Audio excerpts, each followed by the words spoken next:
Hi, everybody. Dan Illman, Mike Beer, the DRF race of the day for Saturday, January the 6th. Race number 3 at Aqueduct. 3-year-olds, newly turned 3-year-olds. Perhaps on the Kentucky Derby trail already, going a one-turn mile at Aqueduct in the Jerome. Let's take a peek at this field. We only have a field of 5 ready to brave the Jerome, but drum roll, please, is your even money morning line favorite.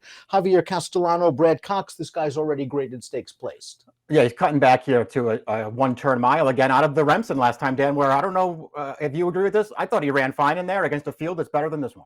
He got wired that day by Dornock, of course, his Mage's little brother. We'll talk more about the Remsen in a second. In a short field, you don't expect much pace, but we throw up the Timeform US pace projector, and our friends at Timeform US believe that this pace could heat up. El Grandeo, the 4, Sweet Sai Jay, the 3. These horses have shown good speed, as of the 2, Connacht.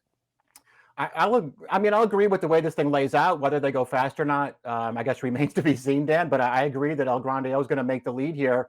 And even though Timeform US has, drum roll please, in last early in this race, he's not a slow horse. I thought he would fall into a pretty good trip from the rail. He was very close to the pace 2 starts back when graduating over this course in distance, and he does have the fastest Timeform US late pace rating. Let's talk a bit more about Drum Roll Please, who won going that one-turn mile at Aqueduct, and then was third in this race, the Grade 2 Remsen last time out. And I was talking to some folks who thought this day the rail was very, very good, Mike, and Drum Roll Please had to come the long way around along with the runner-up Sierra Leone. All in all, first start against winners, first start 2 turns, he ran just fine. Yeah, he did. Maybe the rail was good here. Certainly speed was really good on this day. And Drum Roll Please, listen, he runs fine in here. You can see he's just no match for the 1-2 finishers in the late stages of this race, but he runs okay. And I just happen to believe that the 1-2 finishers are way better than the other 4 horses in this race. It just feels like he's in a good spot here, turning back.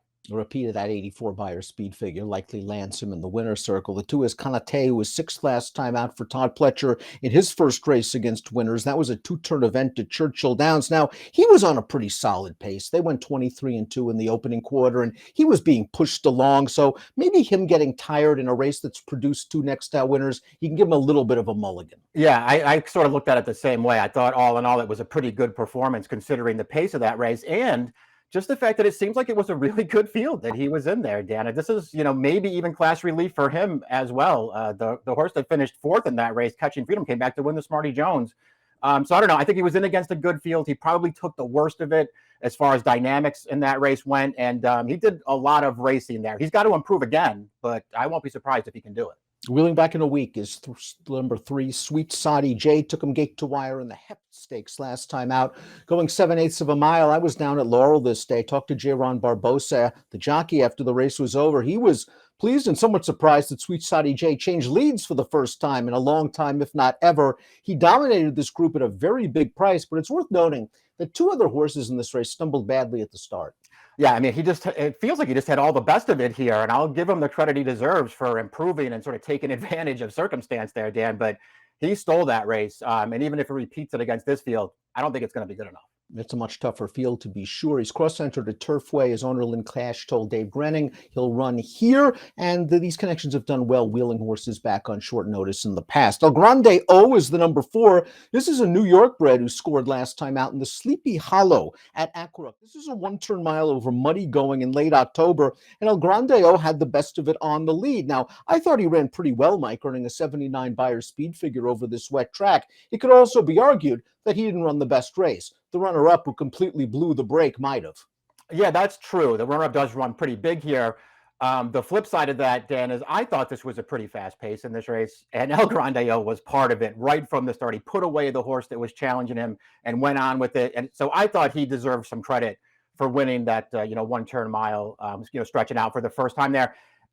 All of his dirt races, for the most part, are on wet tracks, but he's run well on fast dirt. I don't think you have to worry about that. I think he will make the lead in here. I think he's a little bit of an underrated New York bred. He's a dangerous horse in here. Completely in the field is the 5 Regalo, also like Sweet Sai Jay, shipping up from Laurel for trainer Brittany Russell. This guy's won 2 in a row pretty easily. Here's his last race. This is a first level allowance, going a 2-turn mile and a 16th. I thought speed did well this day, and Regalo was battling it out with this horse on the lead, but I also thought horses racing near the inside did best, and Regalo was off the rail. At the end of the day, he was just too much for this group, and he's probably going to sit a pretty good trip on the outside stalking. Yeah, that's what I thought too. I thought he ran pretty well in here. I like that he's lightly raced. Dan, I like that he keeps getting better every time Brittany Russell sends him out there. I like his tactical speed. And more than anything else in that last race, I just like the fact that he got out of the gate well for the first time. It seemed like in his life, his first 2 starts, he didn't break that well. He did last time. I think it's just a good sign for this horse that he's getting better with every start.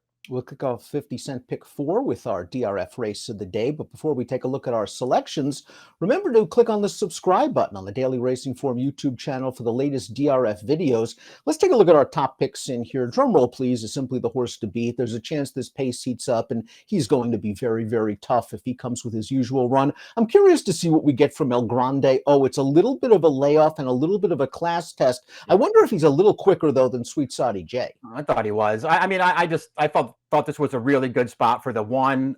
To me, it was between the 1 and the 4, and I didn't really have a huge preference, but neither one of them are going to be a great price in this race, Dan. I went 1-4.